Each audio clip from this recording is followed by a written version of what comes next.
Hi foodies, let's get started with the marinade for the pork. In the bowl here, I have some oil. Then I'll add paprika and black pepper. You can also add chicken or poultry seasoning or pork seasoning. Then in goes some lemon zest and of course minced rosemary. Then I'm adding minced garlic. Go ahead and mix all of that together. And then you're going to rub this into your boneless pork chops or bone-in pork chops if you prefer, and marinate this overnight ideally.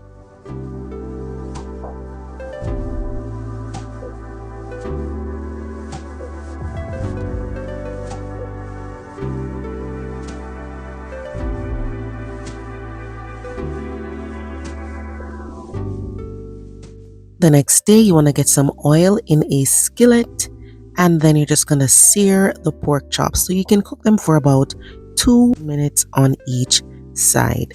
This is just to get a little color. It doesn't have to be very dark. You just want to get a little color on there and then flip it over. If you're using fast fry pork chops, you might be able to do everything on the stove top, but today I'm actually going to finish this in the oven. So cooking them on both sides to get a little color, then I'm going to remove them from the skillet, set them aside, and work on a little gravy. So this is the same cast iron skillet. I took out a little of the oil, then I added butter, some diced onions that I'm just going to cook until they get really aromatic. Once they're smelling really good, then I'm going to be adding other ingredients. You want to maintain medium heat so that your ingredients don't burn. So right here, I'm adding minced garlic. You have to add lots of garlic to this dish. And you're going to cook it along with the onions until the garlic is also fragrant.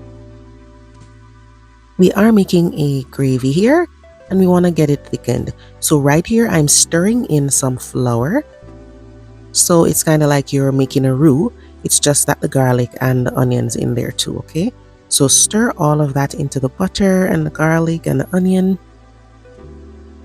And you want to make sure you cook this for at least a minute. Now what we're going to add is some broth. You could use chicken broth or you could use vegetable broth.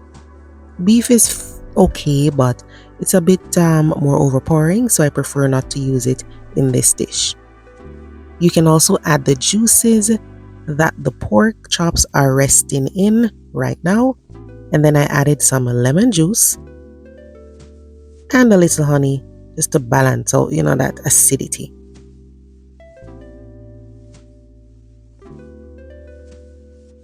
Then all that's left is to add some fresh rosemary and then season that gravy with the seasonings that you used on the pork. Just do that to taste. Let it simmer and absorb the flavor from the rosemary. And then what I do is I strain out the solids. So we've gotten all the flavor from the garlic and the onion and the rosemary, and I strained it. If you don't want to strain it, that's fine. Now I'm going to pour some of this gravy in the bottom of this baking dish. And make sure that your oven is preheated already to 425 degrees Fahrenheit. You're going to lay the pork chops right on top of the gravy and then brush on a little gravy. Put it in the oven, bake for 10 minutes. Take it out, brush on some more gravy, and then bake it for another 5 to 10 minutes. So it's really about 15 to 20 minutes in the oven just to finish it up. That's it. This was baked for 10 minutes already.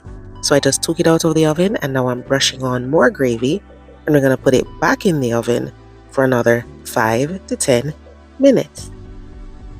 This is not like a jerk pork that needs a very dark color. So it's going to be light in color. But if you want to broil it, you can turn on the broiler for about a minute in the end for more color if you desire.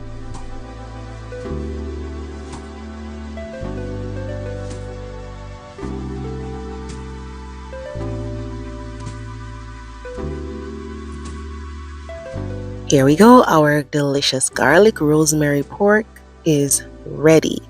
It smells amazing and that gravy is so simple but tasty. Give this one a try, guys. Let me know what you think about the recipe once you have tried it. And remember, check the description box below the video because I will be leaving the list of ingredients so you can do your shopping. Thanks for watching. Bye bye.